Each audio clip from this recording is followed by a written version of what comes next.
Hello everyone, welcome to my channel logic Pathshala. आज हम कर रहे हैं बायोलॉजी के एमसीक्यूज जो हमारी बायोलॉजी की सीरीज चल रही थी। दो वीडियोस हमने कर ली है। अगर आपने वो दो वीडियोस नहीं देखी हो स्टार्टिंग की, आपको लिंक मिल जाएगा डिस्क्रिप्शन बॉक्स में। बाकी आप हमारे चैनल के प्लेलिस्ट देखेंगे तो वहाँ पे आपको अलग अलग सब्जेक्ट वाइज प्लेलिस्ट मिल जाएगी। करंट अफेयर्स की प्लेलिस्ट चल रही है हर मंथ की, जहाँ हम डेली करंट अफेयर्स करते हैं। सभी आपको वहाँ पर इकट्ठा मिल जाएगा। देखना बिल्कुल भी ना भूलें। एंड वीडियो का पीडीएफ लिंक आपको जो टेलीग्राम ग्रुप है हमारा, जो कि डिस्क्रिप्शन में मैं लिंक प्रोवाइड कर दूंगी, वहाँ से आप वो भी चेकआउट कर सकती है। वीडियो अच्छी लगी तो लाइक शेयर सब्सक्राइब करना बिल्कुल भी ना भूलें। एंड आज का जो हमारा टॉपिक है वो है उत्सर्जन तंत्र से संबंधित प्रश्न, यानी एक्सक्रीटरी सिस्टम से जितने भी एमसीक्यूज आपके एग्जाम में बन रहे हैं, जो बार बार पूछे गए हैं, वो सारे ही एमसीक्यूज यहाँ पर हम करने वाले हैं। और आज एक वीडियो की खास बात ये है कि आज आपको क्वेश्चन इंग्लिश और हिंदी दोनों में मिलेंगे। बिकॉज बायोलॉजी में कुछ टर्म्स होते हैं, देखिए, जो इंग्लिश में अलग बोले जाते हैं और हिंदी में अलग होता है, मतलब अलग अलग बोले जाते हैं। मैंने दोनों में ही आपको क्वेश्चंस रखे हैं ताकि इंग्लिश और हिंदी बोथ मीडियम को किसी को प्रॉब्लम ना हो। तो चलिए फिर हम बिना देरी से आज की वीडियो स्टार्ट करते हैं। एंड बिल्कुल वीडियो को लाइक ज़रूर करना है अगर वीडियो अच्छी लग रही है तो। गाइस, क्वेश्चन का आंसर आप खुद भी कर सकते हैं फर्स्ट ऑफ ऑल, उसके बाद आप चेकआउट करें कि आपका आंसर सही है या फिर गलत है। इस तरीके से आप करेंगे तो आपकी प्रैक्टिस भी यहाँ पर होती रहेगी। फर्स्ट क्वेश्चन है हमारा, निम्न में से कौन सा मनुष्यों के लिए सबसे अधिक आवेश नाइट्रोजनीकरण वर्ज्य पदार्थ है? Which of the following nitrogenous waste is most toxic for humans? तो ह्यूमंस के लिए सबसे ज़्यादा टॉक्सिक जो होता है वो अमोनिया होता है। The answer is option number B. अगर बात करें सबसे फर्स्ट, तो देखिए सबसे ज़्यादा टॉक्सिक अमोनिया होता है। सेकेंड नंबर पर आता है यूरिया, मतलब जो अमोनिया से कम टॉक्सिक होता है, और उसके बाद यूरिक एसिड आता है। इस तरीके से जो है वो इसका क्रम है, आप कह लीजिए। सबसे पहले अमोनिया सबसे ज़्यादा टॉक्सिक, उसके बाद यूरिया उससे थोड़ा सा कम, और यूरिक एसिड उससे कम टॉक्सिक।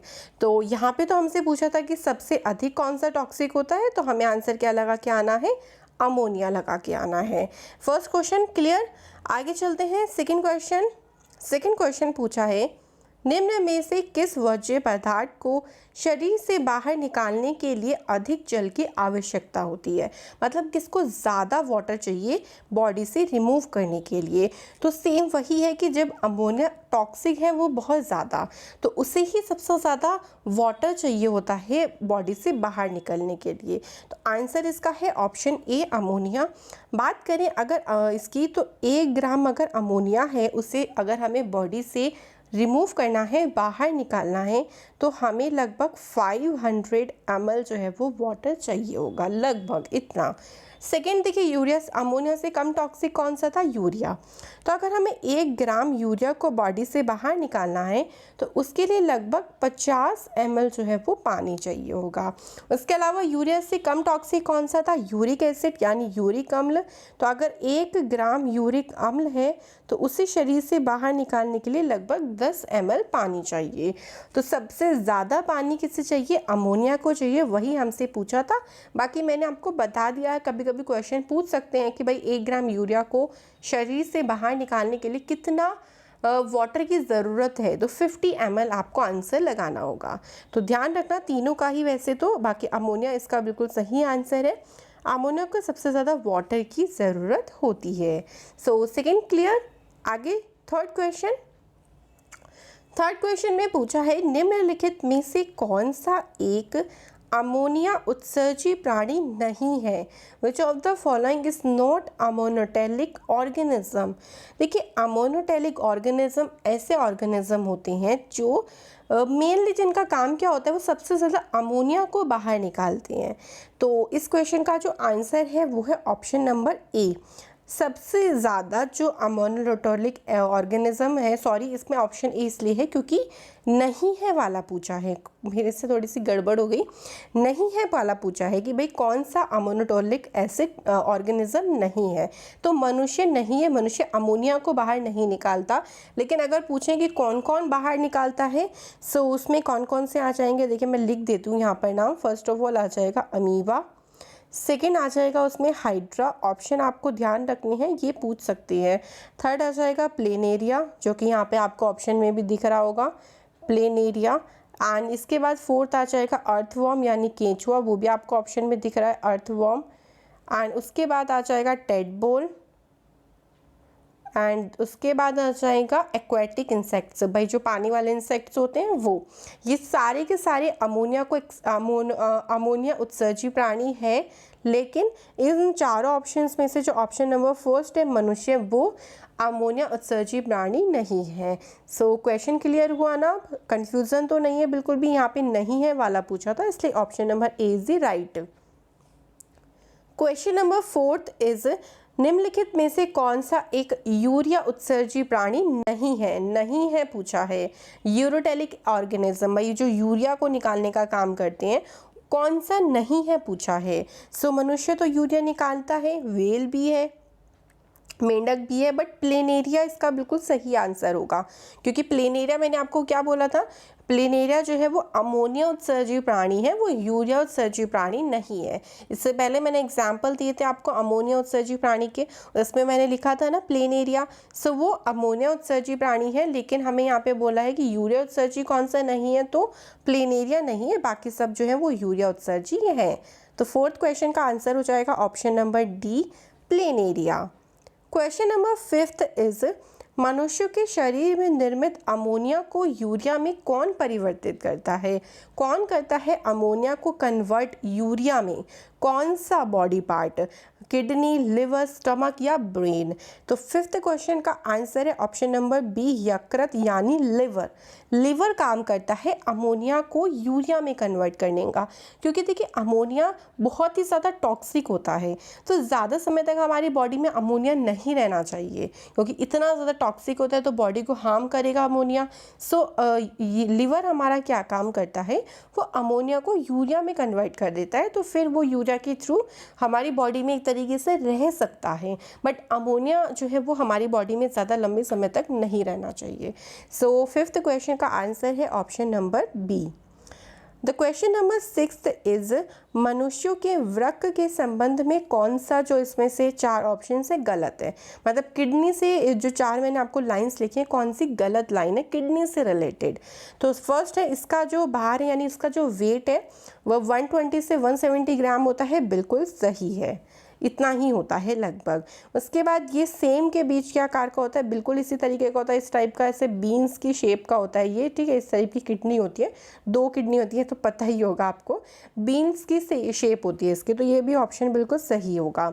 ये मनुष्य में मुख्य उत्सर्जी अंग है, तो बिल्कुल सही है, ये बिल्कुल एक्सक्रीटरी सिस्टम है, मेन हमारा ऑर्गन है, सो ये बिल्कुल सही है। तो ए, बी और सी तीनों बिल्कुल सही हैं 6 क्वेश्चन के लिए, लेकिन यहाँ पे हमसे गलत वाला पूछा है, तो गलत ऑप्शन यहाँ पर डी है कि भाई जो हमारी दाईं किडनी होती है यानी जो दायां वृक्क होता है वो थोड़ा ऊपर होता है, जबकि ये गलत है। जो आपका इधर इस तरीके से मेरी ड्राइंग इतनी अच्छी नहीं है, तो ये जो दायां वाला वृक्क होता है ये थोड़ा ऊपर होता है, यहाँ पे ये चीज़ से गलत है, क्योंकि जो दाईं किडनी होती है वो थोड़ी नीची होती है बाईं किडनी से, ठीक है, तो इसलिए ये वाला ऑप्शन गलत है। तो हमारा डी वाला आंसर सही होगा, क्योंकि हमसे इसमें गलत वाला पूछा था। तो सही भी ध्यान रखना कि जो दाईं किडनी है वो थोड़ी नीची होती है, ऊपर नहीं होती है, ठीक है। Question 6 clear, all clear. आगे क्वेश्चन नंबर 7 दैट इज निम्नलिखित में से कौन गुर्दे का भाग है, भाई किडनी का कौन सा इसमें से पार्ट है ये बताना है। तो 7th क्वेश्चन का आंसर उपरोक्त सभी होगा, यानी जो कॉर्टेक्स है वल्कुट, मध्यांश यानी मेडुला और वर्तनी स्तंभ यानी कॉलम्स ऑफ बर्टिनी, ये तीनों ही जो है वो हमारी किडनी के पार्ट होते हैं। सो बिल्कुल सही है तीनों ऑप्शंस, तो हमारा आंसर कौन सा लगेगा, उपरोक्त सभी हमारा सही आंसर होगा। तो 7th question is clear. The next question is question number 8। देखिए अगर किसी क्वेश्चन में कोई डाउट हुआ करें सो कमेंट आप कर सकते हैं, बिल्कुल फ्री हो आप कमेंट करने के लिए, कोई रोक टोक नहीं है, क्योंकि आपको कोई डाउट नहीं रहना चाहिए, मेरी कोशिश यही रहती है। सो अगर आपको कोई डाउट हुआ करे सो कमेंट करके हमसे ज़रूर आप वो चीज़ क्लियर कर लिया करो। सो एट्थ क्वेश्चन देखिए क्या है, उत्सर्जन तंत्र या गुर्दे की कार्यात्मक इकाई क्या होती है? What is the functional unit of excretory system या और किडनी? तो जो फंक्शनल यूनिट होती है वो नेफ्रॉन होती है। क्वेश्चन नंबर 8 का आंसर है option number B. I hope so ये क्वेश्चन सभी को पता होगा और आपने अगर एग्जाम्स देखे होंगे, चाहे आप एसएससी का ले लो, चाहे आप कोई भी एग्ज़ाम ले लो, वहाँ पे साइंस सब्जेक्ट होता है। साइंस में आपका फिजिक्स, केमिस्ट्री, बायोलॉजी तीनों होते हैं। सो आपको 1 या 2 नंबर का क्वेश्चन बायोलॉजी से मिल जाता है हमेशा। सो 1 या 2 नंबर भी बहुत इंपॉर्टेंट होते हैं किसी एग्ज़ाम को क्लियर करने के लिए। तो अगर आप पूरी बायोलॉजी नहीं पढ़ना चाहते हो तो आप उसकी जगह ये एमसीक्यूज अच्छे से कर लोगे, सो वो भी इनफ होगा, बिकॉज यही चीज एमसीक्यूज बार बार जो है वो रिपीट ही होते हैं एग्जाम में। तो क्वेश्चन 8 क्लियर हो गया होगा, आंसर है option number B. Question number 9 is प्रत्येक वृक्क में लगभग कितनी जटिल नलिकाकार संरचना वृक्काणु पाई जाती हैं? Each kidney has nearly dash complex tubular structure nephron. तो भाई एक किडनी में लगभग कितनी, प्रत्येक बोला है यानी एक किडनी में के लिए बात हुई है ये। तो एक किडनी में कितनी होती है? 10 लाख। ठीक है, 10 लाख जो है वो ट्यूबुलर स्ट्रक्चर नेफ्रॉन के पाए जाते हैं। लेकिन क्वेश्चन अगर एग्जाम में पूछ लिया ना कि जो हमारी किडनी होती है उसमें टोटल कितनी है, तो यहाँ पे आपसे ईच नहीं लिखा है, किडनी पूछा है, तो तब आप 20 लाख लगा के आओगे, क्योंकि एक में 10, दूसरे में भी 10, टोटल कितने हो गए? 20 लाख नेफ्रॉन्स हो गए। तो ये आपको थोड़ा सा स्मार्ट बनना है जब आप एग्जाम में क्वेश्चंस को सॉल्व करते हो। यहाँ पे ईच किडनी का पूछा था तो आंसर हो जाएगा option C, 10 lakh.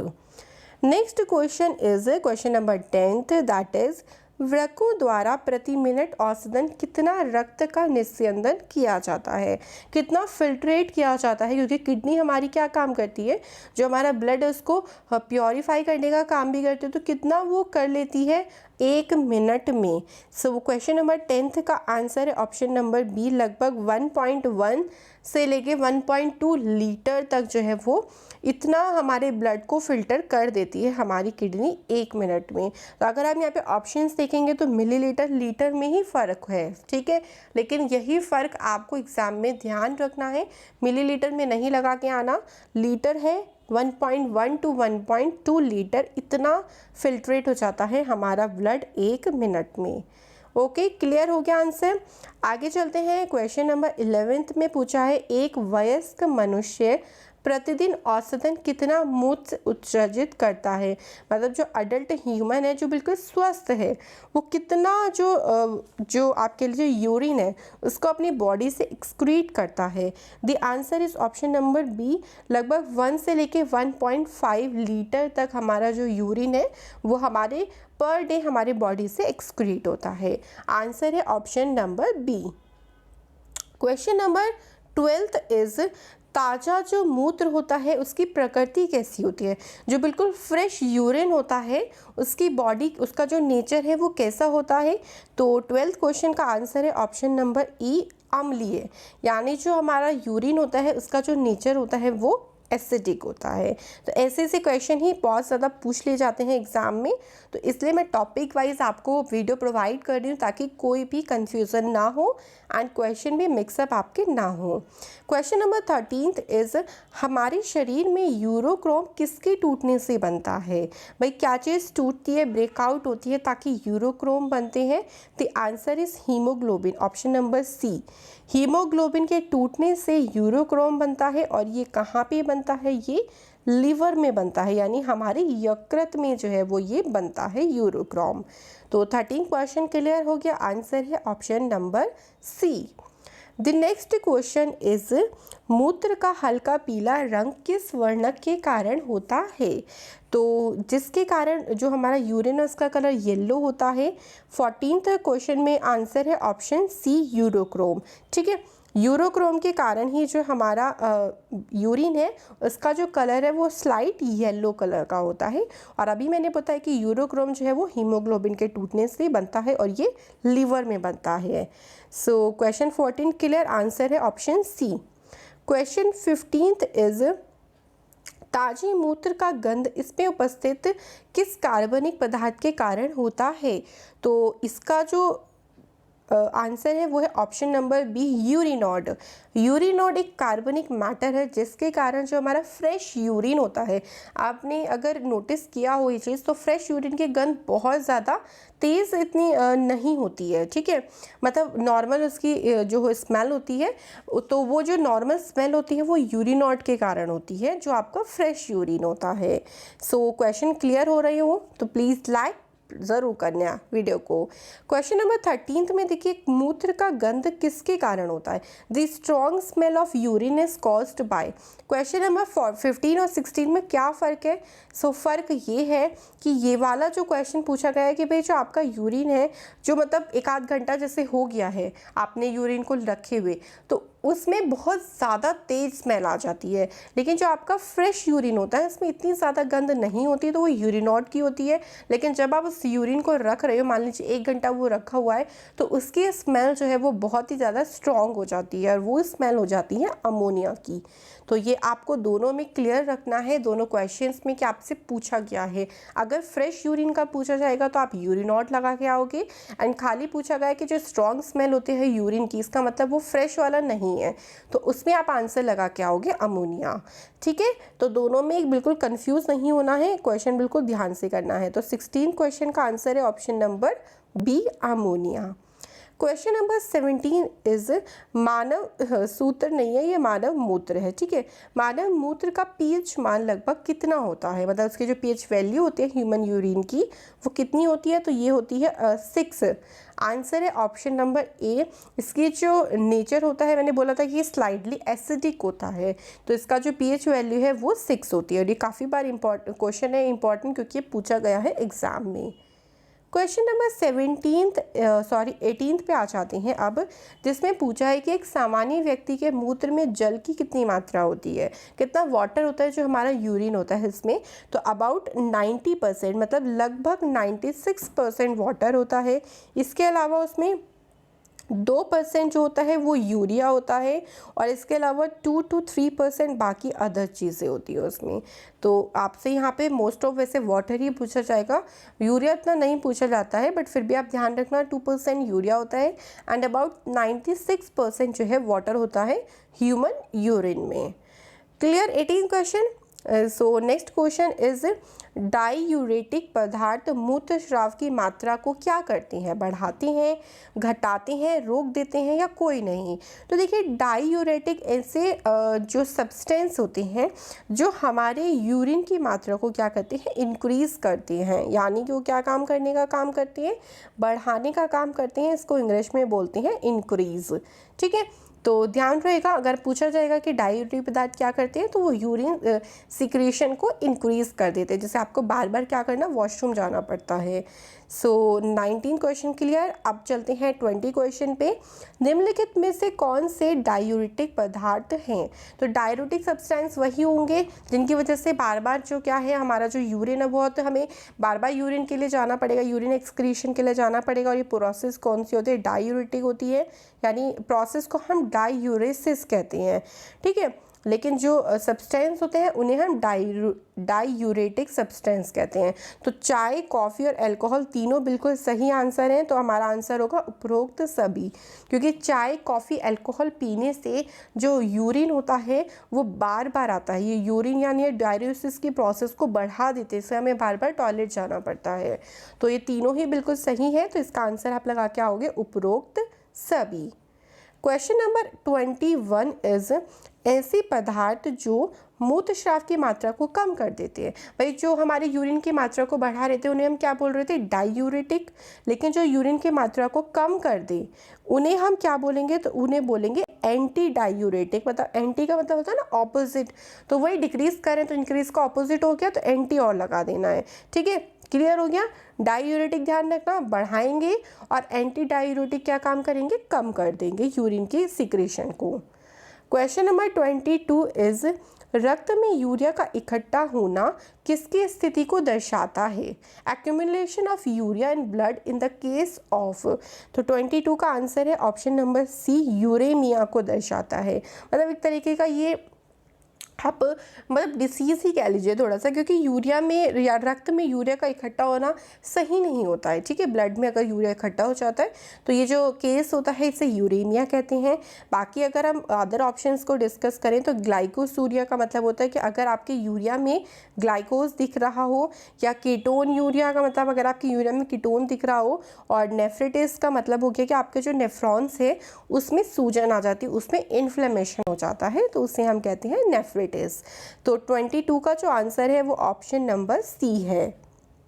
Question number 23 is जोड़ों में डैश का जमा होना गठिया का कारण है। भाई जो गॉट जो जिसे हम कहते हैं इंग्लिश में आर्थराइटिस, इसमें क्या चीज़ मतलब ये जो कॉज है इसमें क्या होता है, आपके जॉइंट्स में क्या जमा हो जाता है।